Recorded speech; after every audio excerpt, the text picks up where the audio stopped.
Imaginez une machine à la fois moderne et étrangement maladroite.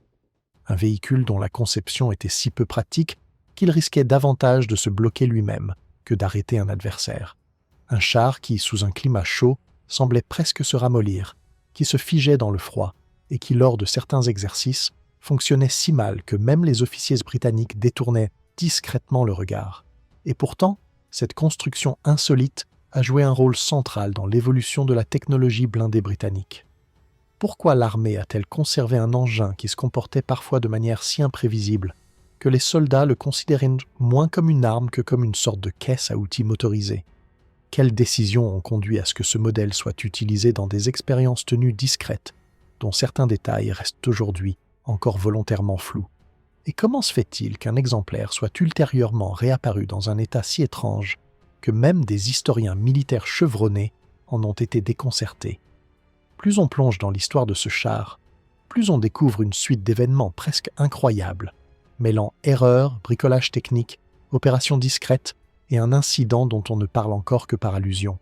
Si vous voulez comprendre comment un véhicule que presque personne ne prenait au sérieux a fini par devenir, malgré lui, le protagoniste d'un des chapitres les plus singuliers de l'histoire militaire britannique, restez jusqu'à la fin. Les révélations les plus surprenantes vous attendent là où vous les imaginerez le moins.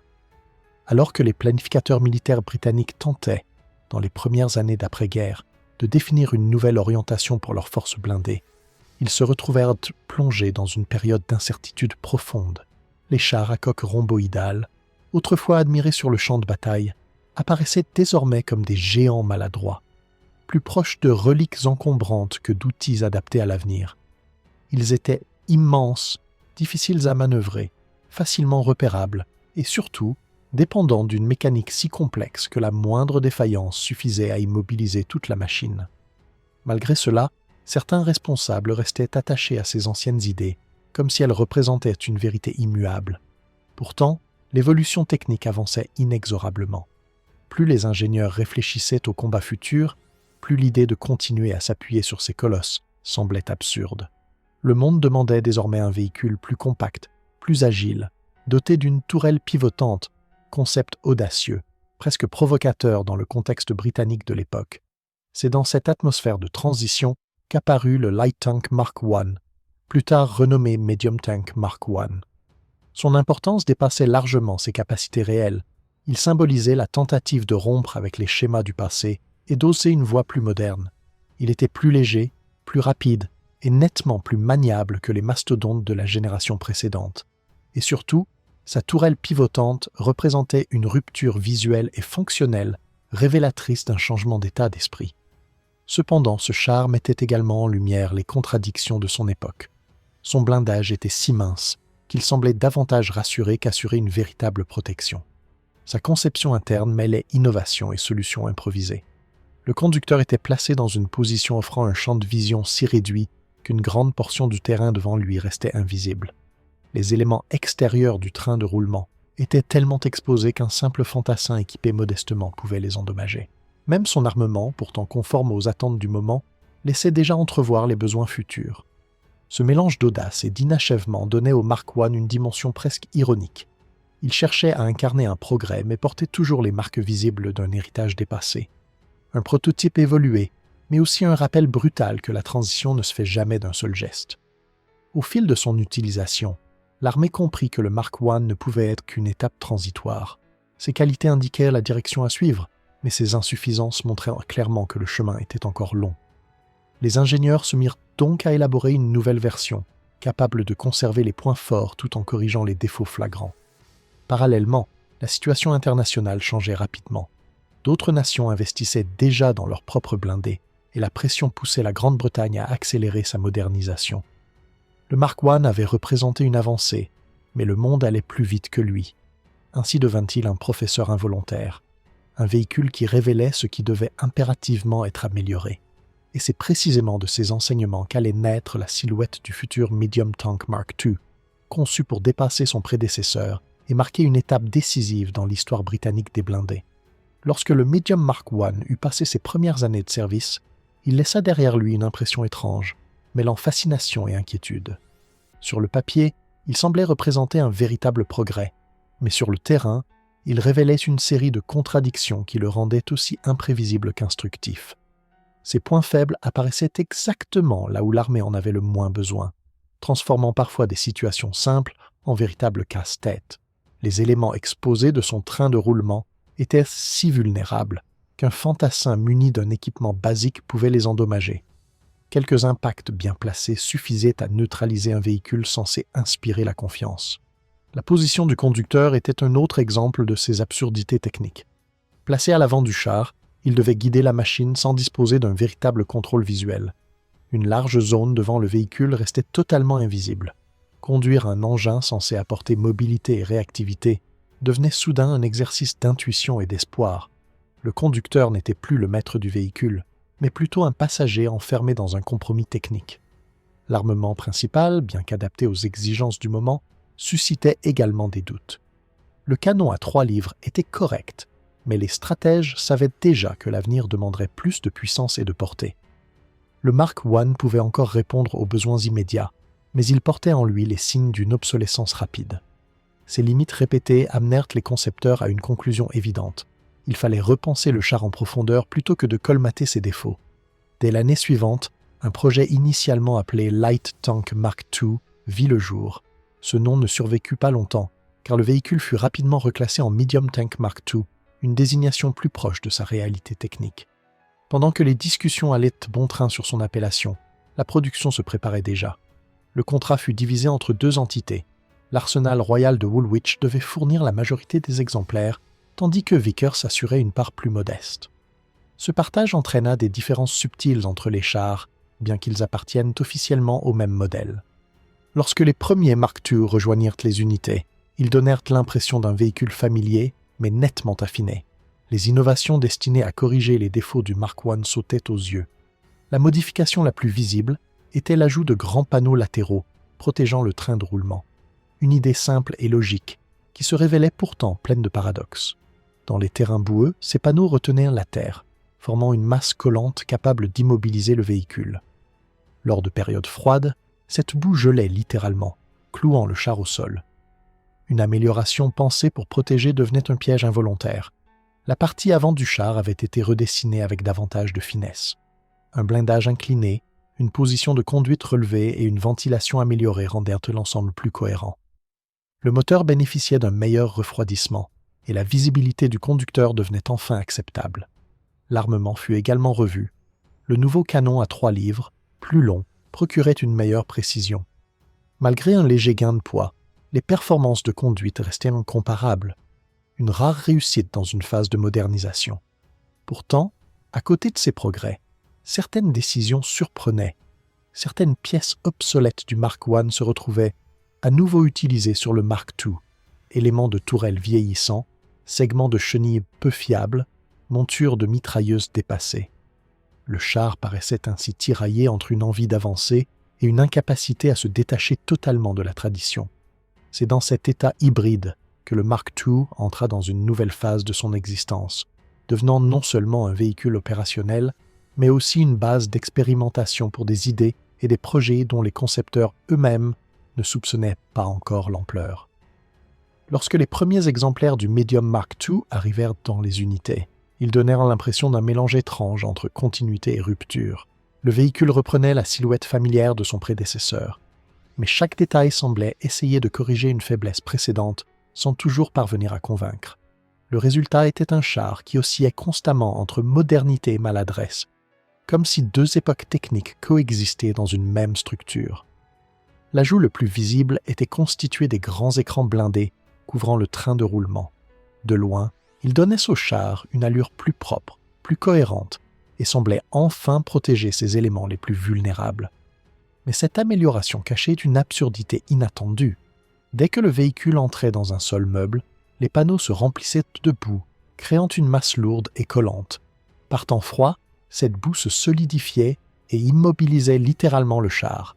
Ce qui devait être une protection devenait alors une prison mécanique. L'avant de la coque, en revanche, avait bénéficié d'un véritable progrès. Le blindage incliné offrait une meilleure résistance, le poste de conduite relevé procurait enfin une visibilité acceptable et les nouvelles prises d'air amélioraient l'efficacité du refroidissement. L'intérieur semblait plus rationnel et la machine donnait pour la première fois l'impression d'avoir été pensée pour ses utilisateurs. La pièce d'artillerie principale avait elle aussi évolué. Le nouveau canon à 3 livres, doté d'un tube plus long, offrait une meilleure précision sans compromettre la stabilité du véhicule. Malgré une légère augmentation de poids, les performances globales restaient proches de celles du modèle précédent, un équilibre rare dans l'histoire des modernisations hâtives. Pourtant, au milieu de ces progrès, certaines décisions paraissaient complètement déconcertantes. Des composants plus anciens, abandonnés sur le Mark I, réapparaissaient soudain, des systèmes de tourelles dépassés, des maillons de chenilles peu fiables, des montures de mitrailleuses archaïques. Le char donnait parfois l'impression d'être un assemblage d'innovations et de compromis récupérés, comme si la modernisation avait été interrompue avant d'être menée à son terme. Mais c'est surtout le rôle expérimental du Mark II qui lui conféra une place particulière. Parce qu'il était disponible en nombre suffisant et parce que sa conception offrait une certaine marge de manœuvre, il devint un terrain d'essai improvisé. Des idées ambitieuses, parfois étranges, y furent testées. Certaines semblaient réalistes, d'autres tenaient davantage de la curiosité technique. L'un des essais les plus surprenants fut l'installation d'un pont rabattable destiné à franchir fossés et obstacles. Sur le papier, l'idée paraissait ingénieuse. En pratique, la structure se révélait instable, difficile à manœuvrer et dangereusement imprévisible. Lors des manœuvres, le pont se déployait souvent au mauvais angle ou glissait de côté, transformant l'exercice en spectacle involontairement comique. Le projet fut rapidement abandonné. Encore plus étonnante fut la transformation d'un Mark II en véhicule de commandement doté d'une vaste superstructure angulaire. La tourelle avait disparu, remplacée par une sorte de cabine fortifiée percée de postes d'observation et de tir. L'engin ressemblait à une petite maison blindée montée sur des chenilles. Malgré son apparence déroutante, le concept suscita un intérêt réel et une seconde version fut même construite. Avec le temps, d'autres variantes virent le jour pour répondre à des besoins spécifiques. Modèles améliorés pour le soutien rapproché, versions dotées de nouveaux systèmes d'observation, adaptations destinées à l'exportation. Chaque pays, chaque unité semblait vouloir sa propre version. Ainsi, le Medium Mark II cessa progressivement d'être un char pour devenir une véritable famille de machines, partageant une base commune mais profondément différente dans leurs détails.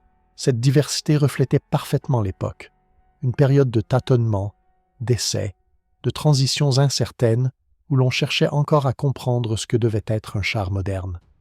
Le Mark II devint ainsi le miroir d'une ère entière, une ère qui voulait aller de l'avant, mais dont chaque pas semblait encore marqué par les hésitations du passé. Alors que le Medium Mark II poursuivait son déploiement au sein de l'armée, il devint également une plateforme d'expérimentation inattendue où se mêlaient besoins réels, audace technique et improvisation administrative. Les séries de production s'élargissaient, mais leur organisation restait chaotique. De larges blocs de numéros militaires étaient réservés à l'avance, sans que le nombre exact de chars construits ne corresponde réellement à ces registres. Certains exemplaires partaient à l'exportation, d'autres étaient modifiés avant même d'être livrés, et quelques-uns servirent de prototypes dont la trace demeure floue encore aujourd'hui. Parmi les expériences les plus étonnantes figurait un char équipé d'un dispositif de pont rabattable. L'idée était ambitieuse, permettre au véhicule de déposer un pont devant lui pour franchir fossés et obstacles. Sur le papier, le concept semblait brillant. En réalité, le mécanisme était si lourd et si mal équilibré qu'il se comportait comme une structure instable, oscillant dangereusement lors des essais. Le pont se posait mal, glissait ou se bloquait, transformant chaque tentative en exercice risqué. Le projet fut rapidement abandonné, non sans laisser derrière lui une impression d'audace un peu folle. Encore plus surprenante fut la création d'une variante connue sous le nom de Box Tank. Pour concevoir un véhicule de commandement, on retira la tourelle du Mark II et on installa à sa place une large superstructure rectangulaire, perforée de postes d'observation et de tir. L'engin ressemblait davantage à un petit bunker posé sur des chenilles qu'à un char. Sa silhouette, totalement déconcertante, défiait toute idée conventionnelle de design militaire. Malgré son apparence singulière, ce modèle attira assez d'attention pour qu'une seconde version soit produite. D'autres exemplaires étaient prévus, mais des contraintes économiques mirent fin au programme avant sa réalisation complète. En parallèle, la variante Mark IIA fit son apparition, équipée d'un train de roulement amélioré, de nouveaux types de chenilles et d'une tourelle dotée d'une coupole de commandement au profil reconnaissable, surnommé par les soldats la mitre de l'évêque. Certaines versions destinées au soutien rapproché reçurent un armement spécifique. Les commandes étrangères ajoutèrent encore plus de diversité à la série.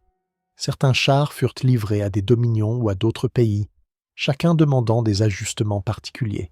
Absence de coupole, armements différents, adaptation locale. Ainsi se constitua une véritable mosaïque de variantes, dont chacune portait la marque des besoins de son utilisateur. Le Medium Mark II cessa progressivement d'être un modèle unique pour devenir une constellation de versions, partageant une architecture de base mais profondément différente dans leurs détails. Il incarnait une époque où les blindés n'étaient pas encore définis par une doctrine claire, mais par une succession de tentatives visant à comprendre ce qu'un char moderne devait accomplir. En fin de compte, cette diversité illustre l'essence même de l'entre-deux-guerres, une période pleine d'hésitation, de créativité désordonnée et d'expérimentation audacieuse.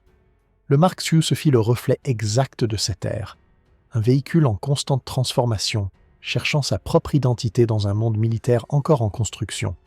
À mesure que le développement technique du Medium Mark II avançait, les circonstances extérieures commencèrent à façonner son destin, bien plus fortement que n'importe quelle modification mécanique.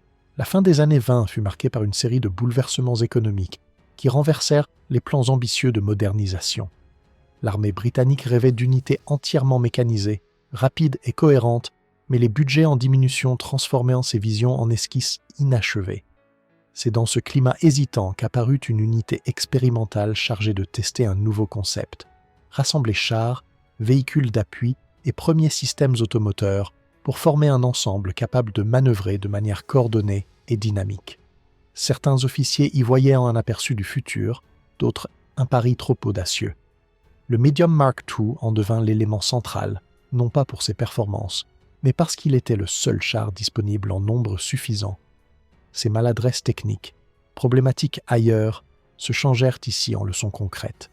Les équipages apprirent à composer avec ses limites, à improviser, à contourner ses défauts, un apprentissage précieux pour une unité qui cherchait à inventer des méthodes encore inexistantes. Mais les difficultés politiques et financières se multiplièrent. Les défenseurs du projet perdaient de l'influence, les budgets diminuaient et les contrôles administratifs ralentissaient chaque décision. Finalement, l'unité fut dissoute, juste au moment où elle commençait à montrer un potentiel réel. Pour le Medium Mark II, le paradoxe était total. Alors que la formation la plus innovante disparaissait, le char lui-même demeurait indispensable. L'armée n'avait tout simplement pas les moyens de le remplacer. Malgré son âge technologique, il restait le seul outil disponible, condamné à servir encore et encore. Pour prolonger son utilité, on développa une série de modernisations improvisées. Certains exemplaires reçurent une imposante boîte blindée, fixée à l'arrière de la tourelle pour abriter les nouveaux équipements radio. L'ajout semblait presque grotesque, comme un meuble métallique greffé sur un véhicule déjà surchargé. Mais il transformait le char en plateforme de commandement fonctionnelle. D'autres versions furent dotées de modules supplémentaires ou convertis en véhicules d'instruction destinés à former techniciens et équipages. Dans les régions soumises à de fortes chaleurs, les adaptations étaient encore plus surprenantes. Le compartiment moteur surchauffait au point de compromettre toute opération prolongée. La solution trouvée ressemblait davantage à une invention artisanale qu'à une innovation militaire.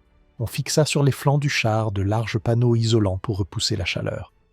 Le véhicule en ressortait affublé d'une apparence inhabituelle, presque comique, comme enveloppé dans une carapace protectrice mal ajustée. Ainsi, le Medium Mark II se transforma peu à peu en bien plus qu'un simple char. Il devint l'incarnation matérielle d'une époque où la modernisation progressait lentement, entravée par les contraintes économiques, mais portée par un besoin persistant d'expérimenter. Il était à la fois un vestige et un pilier, un outil imparfait mais indispensable. Sa véritable contribution ne se mesurait pas en puissance de feu ni en mobilité, mais en enseignement. Il révéla l'importance d'une conception cohérente, les dangers des compromis hâtifs et la nécessité d'une adaptation continue. Chacune de ces transformations, qu'il s'agisse d'un module de radio excentrique ou d'une protection thermique improvisée, devint une pierre sur laquelle se construisit la génération suivante de blindés. Le Medium Mark II reste ainsi dans l'histoire comme un maître silencieux, techniquement imparfait mais stratégiquement précieux, symbole d'une époque où l'expérimentation et la contrainte marchaient main dans la main. Lorsque certains exemplaires du Medium Mark II furent envoyés dans des régions dont le climat n'avait rien en commun avec la douceur britannique, leurs particularités techniques se révélèrent d'une manière à la fois troublante et presque burlesque. Sous la chaleur extrême, le compartiment moteur se transformait en véritable four métallique, rendant les déplacements prolongés difficiles, voire impossibles. Les équipages devaient régulièrement interrompre leur progression pour laisser la machine respirer, comme si le char lui-même peinait à supporter son environnement. Pour tenter de remédier à ce problème, les techniciens adoptèrent une solution d'une ingéniosité brute, qui ressemblait plus à un bricolage improvisé qu'à une innovation officielle. Ils fixèrent sur les flancs du char de larges panneaux isolants, destinés à protéger la structure de la chaleur.